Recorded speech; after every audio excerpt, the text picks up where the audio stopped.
In April 1958, Herbert Warren Wind first wrote the phrase "Amen Corner." It referred to a stretch of land squirreled on the southwest of Augusta National's property. It was the 12th hole that became the crown jewel of Amen Corner, the picturesque par 3 set against a backdrop of azaleas. It's a rare moment for players and their caddies to enjoy alone. But lurking beneath the beauty of Augusta's iconic image is a trap, an ingenious, delicious piece of bait that tests the limits of players' discipline and smarts.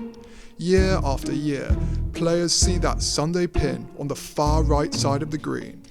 Every Masters, somebody tries to chase it, and they pay the price. Which begs the question, what is the right way to play Augusta's 12th hole on Sunday? What is the game plan?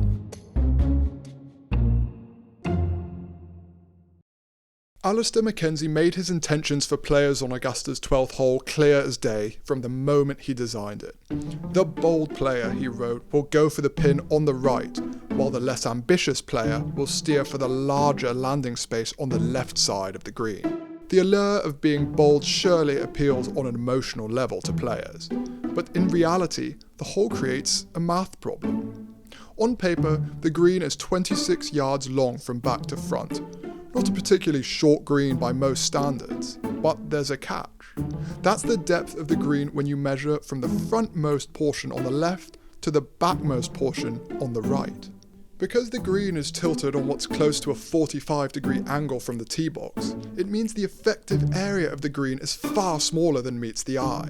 The hole's cover number, which is the yardage players and caddies use to denote absolute safety from trouble, is usually to the front of the green. But because of the tilted green on Augusta's 12th, the safety number isn't to the front of the green, but instead to the hazard. And because that hazard snakes up the right side, and because there's a slope short, it means that the more you chase the pin on the right, the longer your safety number becomes, and the smaller the landing area on the green gets. When the hole location is all the way to the right, as it is on Sunday, it creates a fascinating problem. You've got almost no margin for error, maybe a few yards long or short of the pin. The trap is thinking you can avoid the hazard when you never truly can. Add in some tricky wind, and it becomes a devilish little shot.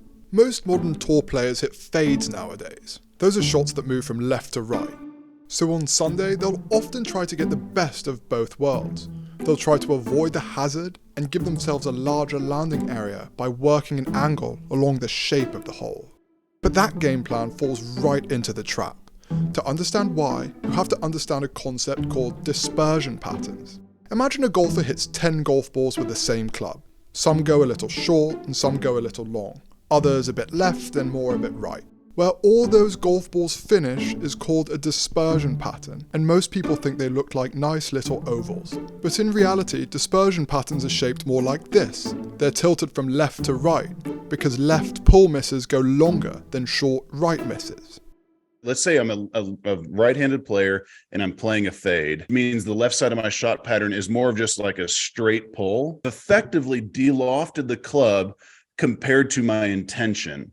So now the right side of my shot pattern is where I have just left the face more open than I intended to, effectively adding loft. So I've hit like a floater. So the left side is just a hot pull. The right side is the flare. And then that's what's going to give the shot pattern the long left to short right tilt. Players pick a club they think is long enough to clear the hazard and get to the pin, but because any miss at all to the right is dead, players who get aggressive can end up hitting a decent shot and still find the water anyway. We've seen this mistake pop up with multiple players in contention over the years. Greg Norman in 1996 and Spieth in 2016 both blew their leads on this hole. Or more recently, Koepka, Molinari and Finau in 2019, or Cam Smith contending in 2022. It was this mistake that almost cost Fred Couples his sole major in 1992. He accidentally overfaded his shot onto the aggressive line, but thanks to an extraordinary stroke of good luck, his ball survived, and he slipped on the green jacket because of it. It's also, interestingly, why lefties tend to do quite well on the 12th hole. Because their dispersion pattern is flipped, it means they can take an aggressive line at the pin, but still have more room for error. Phil Mickelson is the best example for this.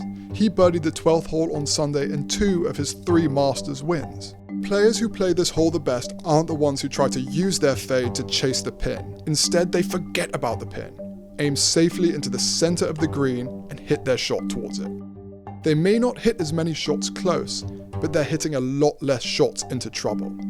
Tiger Woods was religious about this during his wins. He actually played the hole in 1 over during his 5 wins, with no birdies. These are each of his shots, nowhere near the right side. Tiger would usually hit a knockdown straight over the bunker.